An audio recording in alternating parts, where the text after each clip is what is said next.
तो हिमाचल में भी हालात कुछ अलग नहीं है। यहाँ पर भी कुदरत का कहर बरपा हुआ है। दो तस्वीरें आप देख सकते हैं। हिमाचल में बारिश का अलर्ट भी जारी किया गया है और लोग इससे ज़्यादा मुतासिर ना हों, उसी के चलते यहाँ पर आपको बता दें तमाम स्कूल कॉलेजेस भी बंद कर दिए गए हैं।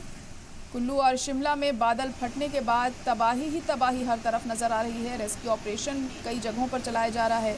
भारी बारिश के अंदेशे को देखते हुए अभी सभी स्कूल कॉलेजेस आंगनबाड़ी को बंद रखा गया है। ये हुक्म जारी किए गए हैं और कई दिन तक अभी अलर्ट भी जारी किया गया है कि कम से कम अपने घरों से आप बाहर निकलें और पहाड़ी इलाकों पर ना जाएं। लोग जो वहाँ पर फंसे हुए हैं उन्हें बाहर निकालने की जो कवायद है वो जारी है।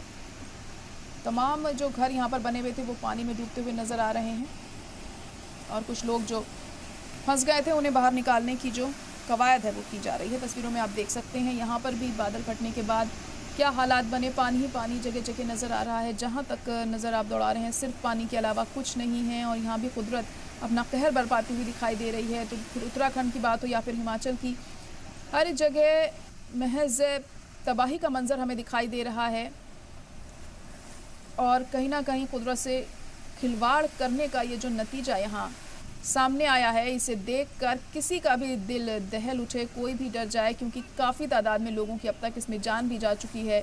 और हिमाचल में भी जो लोग फंसे हुए हैं उन्हें बाहर निकालने की कोशिश हो रही है। यहाँ पर भी जो रेस्क्यू ऑपरेशन है वो चलाया जा रहा है। अब कितने लोगों को बाहर निकालने में रेस्क्यू टीम कामयाब रहती है ये देखना अहम होगा और ये भी अहम होगा कि आखिर कितने लोग सही सलामत जिंदा बाहर आ पाते हैं।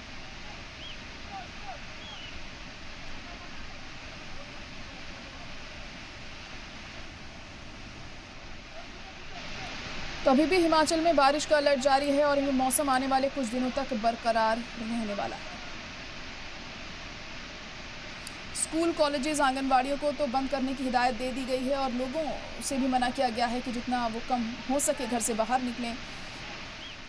लेकिन ये जो कुदरत का कहर है कई दफ़ा लोगों के घरों पर ही बरपता हुआ नज़र आता है और ऐसे में यही सवाल उठता है कि फिर लोग कहाँ जाएं। हालांकि इस तरह की घटनाएं जब सामने आती हैं तो कोशिश की जाती है, जो रेस्क्यू टीम्स हैं, इंतज़ामिया है, उनकी तरफ से लोगों को हर मुमकिन मदद पहुंचाने की,